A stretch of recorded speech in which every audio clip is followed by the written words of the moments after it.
In a dimly lit room in Albany, New York, a group of women prepare to do the unthinkable. These aren't ordinary women. They're lawyers, doctors, actresses, and entrepreneurs. They're intelligent, ambitious, and seemingly in control of their lives. But tonight, they willingly hand over their bodies to be branded with their master's initials, a searing mark of loyalty that will scar them forever. This isn't fiction. It's not a horror film. It's NXIVM, a self-help organization that hid one of the most sinister cults in modern history. How could such accomplished women fall prey to this level of manipulation? What dark forces drove them to surrender their autonomy and their dignity, all in the name of empowerment? Welcome to Cults Uncovered. This is the twisted story of Keith Raniere and his self-help cult NXIVM. Keith Raniere wasn't born evil, at least not outwardly. Born in Brooklyn in 1960, he was an unremarkable child until he decided otherwise. By age 1, he claimed to speak in full sentences. By 12, he allegedly mastered high school math in just 19 hours. A prodigy, or the first signs of a master manipulator crafting his own legend?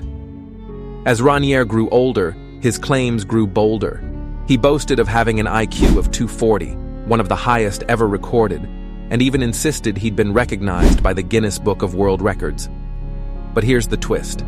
Behind the grandiose facade lay a startling truth. His college transcripts tell a different story. Despite his self-proclaimed brilliance, Raniere graduated from Rensselaer Polytechnic Institute with a dismal GPA of 2.26, spending most of his time on academic probation. So how did this mediocre student become a self-styled guru commanding millions of dollars and countless lives? The answer lies in his uncanny ability to exploit human vulnerability and turn charm into control. Even as a young man, Raniere had a knack for identifying weaknesses. In college, he ran tutoring programs that doubled as recruitment grounds for vulnerable women. Former followers describe him as awkward yet magnetic, with an indescribable quality that made people feel seen, understood, and uniquely special. It was as if he could peer into your soul and then use what he found against you. Raniere's first major scheme came with Consumer's Byline, a pyramid scheme disguised as a business opportunity. Promising lucrative commissions for recruiting new members, it attracted thousands before collapsing under scrutiny from authorities in 25 states.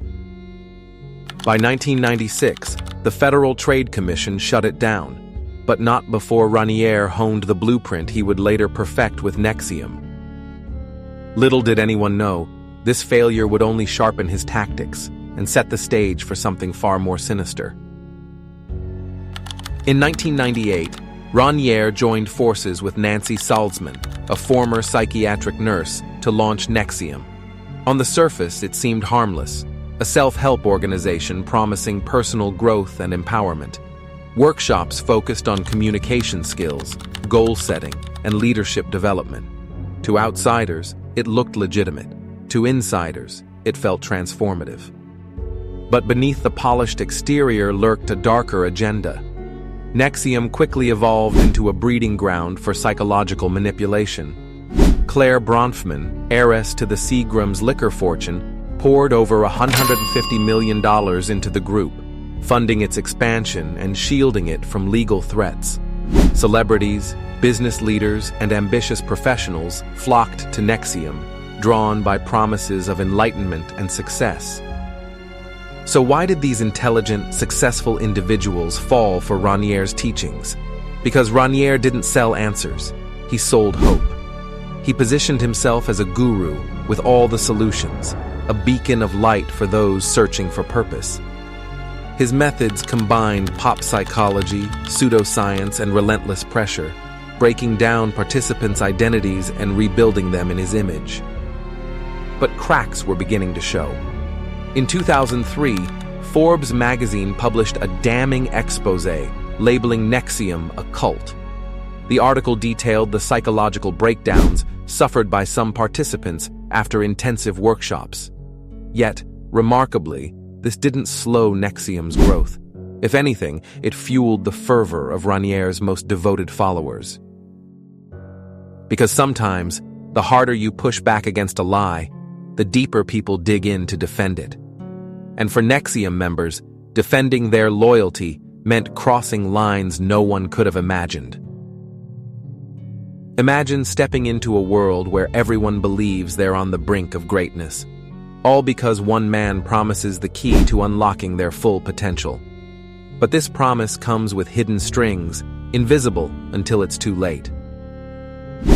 NXIVM masqueraded as a self-help program while orchestrating psychological manipulation.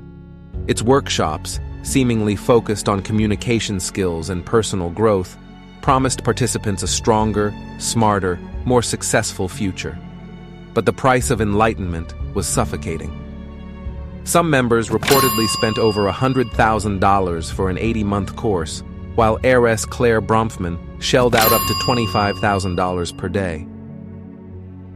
The workshops were grueling, lasting up to 13 hours daily. Members were bombarded with unique jargon designed to rewire their thinking. Parasites sought help, while suppressives dared to criticize. This new vocabulary isolated participants from the outside world, binding them tighter to NXIVM. Emotional manipulation was relentless. Probing sessions forced members to confront deep insecurities, often reducing them to tears. One participant reportedly experienced hallucinations and required psychiatric treatment after an intensive workshop. Many saw these breakdowns as breakthroughs, proof the program was working. Celebrities played a pivotal role in NXIVM's expansion. Allison Mack's star power lent credibility, drawing in new recruits. She later admitted, "I threw myself into the teachings of Keith Raniere with everything I had." But by then, she was already complicit in something far darker than she could have imagined. NXIVM's philosophy emphasized self-interest as the path to ethical behavior. Members were encouraged to prioritize their own goals above all else, fostering a culture of ruthlessness. Raniere claimed his methods could cure ailments like Tourette's syndrome and help individuals master multiple languages in record time. These hollow promises kept members chasing an unattainable ideal. As members climbed higher in the ranks, the demands grew more extreme. NXIVM's structure mirrored that of Scientology, creating a rigid hierarchy that reinforced Raniere's control. The higher you rose, the more invested you became, and the harder it was to leave. For a select few, NXIVM offered access to a secret subgroup. Whispers of its existence circulated among the highest ranks, promising even greater enlightenment and power. But what lay behind this veil of secrecy? The truth would shock even the most hardened investigators, exposing NXIVM's darkest secrets and unimaginable cruelty. Imagine being handpicked for a secret sisterhood. You're told it's your chance to join the elite, to unlock your true potential. But there's a catch. You must provide collateral. Intimate photos, financial records, even damning confessions. It sounds extreme, but you convince yourself it's worth it. After all, this is your ticket to greatness. Or so you think. Welcome to DOS, short for Dominus Obsequious Sororium, Latin for Master over Slave Women. This was the twisted heart of NXIVM, where empowerment morphed into exploitation. At the center stood Keith Raniere, a predator masquerading as a mentor. Women were lured into DOS with promises of an exclusive inner circle. But the reality was a nightmare of psychological manipulation. One former member recounted, "They broke us down completely. We were sleep-deprived, starved, and isolated from anyone who might question what was happening." The collateral system was a masterclass in coercion. Women surrendered their deepest secrets, believing it showed commitment. In truth, it was blackmail, ready to destroy lives at a moment's notice. "I felt trapped," another survivor shared. "The threat of exposure was always there, hanging over everything we did." DOS operated as a pyramid of masters and slaves, with Raniere at the apex. Women were ordered to follow extreme diets, consuming fewer than 500 calories a day. Hunger clouded their judgment, making them more susceptible to control. But the psychological torture was relentless. Members endured hours-long sessions watching violent footage, faced screaming matches, and were pushed to mental collapse.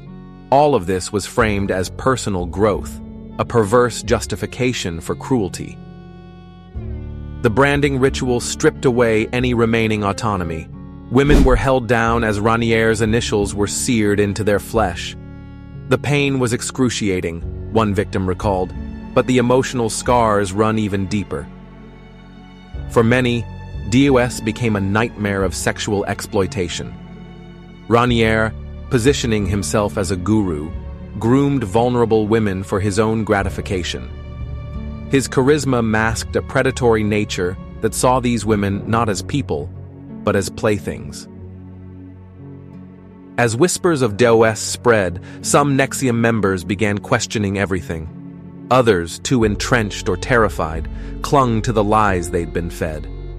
For the women of DOS, the truth was devastating. They had walked willingly into this horror, believing in empowerment.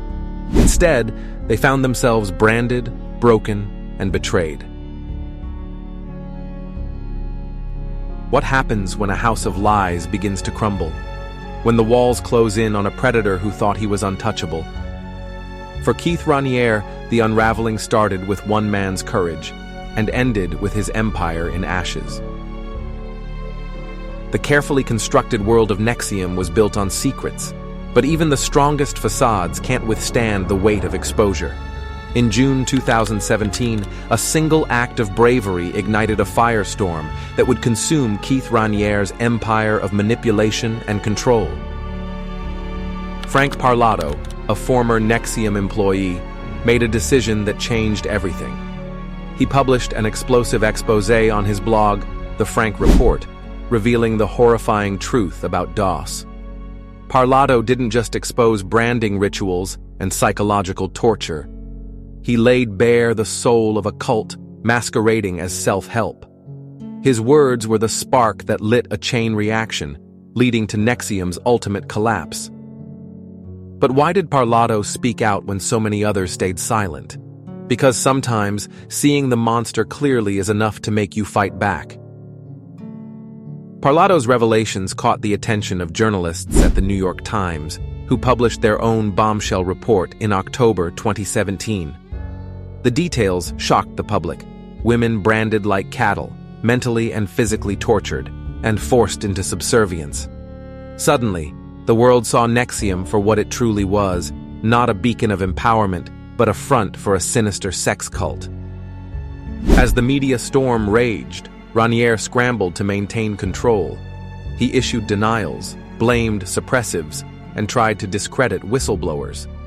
But the truth was too powerful to contain. Former members, emboldened by the growing chorus of voices, stepped forward with harrowing stories of abuse and exploitation. Said he was kind and gentle, and it was like having a normal boyfriend, except you didn't know when you were going to see him next. And then he'd go off with another woman the next day, and that was incredibly painful and very hard. There's all these adoring women, and they're all skinny beyond belief. They don't seem to do anything without his permission. How does he do it? Because to be honest, he looks like a schlub. Right. My personal belief is that it's one gigantic hypnotic induction. You're stripped away from everything, so you're isolated in the fact where, from my experience then, that the only people around you are the people that foul his philosophies. The floodgates had opened, and there was no turning back. For Raniere, the clock was ticking, and soon his desperate attempts to escape justice would seal his fate.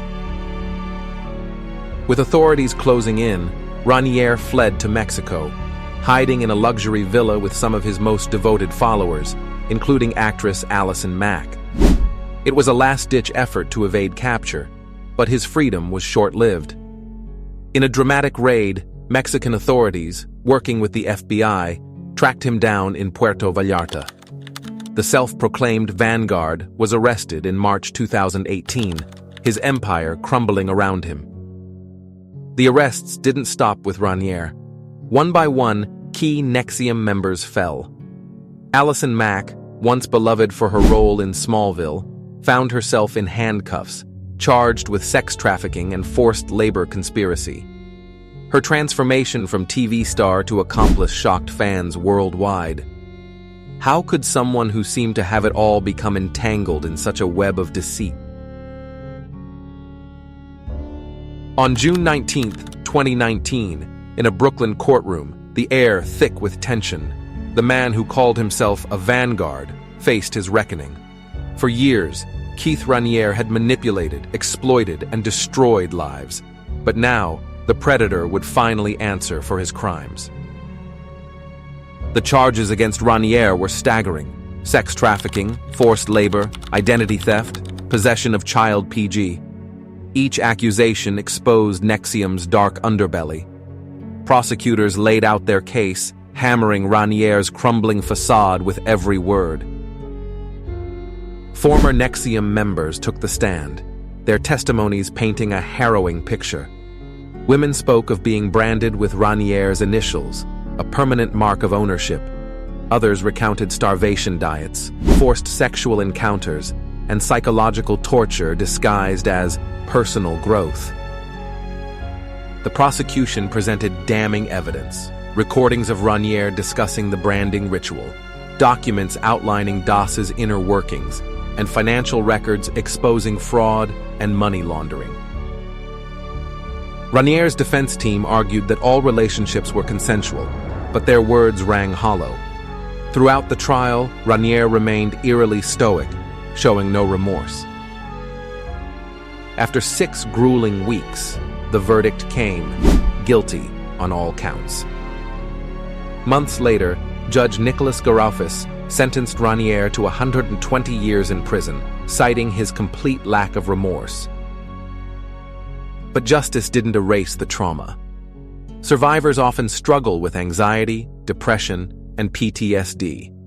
The process of rebuilding one's identity after years of manipulation is incredibly challenging. I wasn't really mentally free for a while. I escaped Albany back in February 2018, and then I moved to New York City, and I started trying to get a normal job, trying to interact with people outside of the group, trying to also, juggle a whole bunch of complicated legal things that were going on in my life that I really didn't know how to handle. And I also didn't know who I could trust at that time. And so my life felt very confusing and very overwhelming. So it took me a lot of time to really start to rebuild that trust with people who were good. That's kind of the misconception, is you think, oh, I'm out, so now I'm free. But really, there can be a lot of psychological interference that doesn't really make you feel free. Some found solace in therapy or support groups. Others became vocal advocates for cult awareness. We need to educate people about the warning signs, one survivor says. No one thinks they'll join a cult, but it can happen to anyone. The NXIVM case sparked discussions about potential legal reforms. Some experts called for stricter regulations on self-help organizations and clearer definitions of coercion in the law. Questions linger, like the mysterious death of Gina Hutchinson. Found dead of an apparent Sue in 2002, her family believes NXIVM played a role. We may never know the full truth, her sister says, but Gina's story is a reminder that there are still unanswered questions. As survivors continue to heal, society grapples with a chilling question. How many other predators are hiding behind promises of empowerment, waiting to exploit the vulnerable? And how do we stop them before it's too late? The NXIVM saga has sparked crucial conversations about the line between empowerment and exploitation, forcing us to re-examine the self-help industry with a more critical eye. Because the void left by NXIVM's collapse could create fertile ground for new predators to emerge.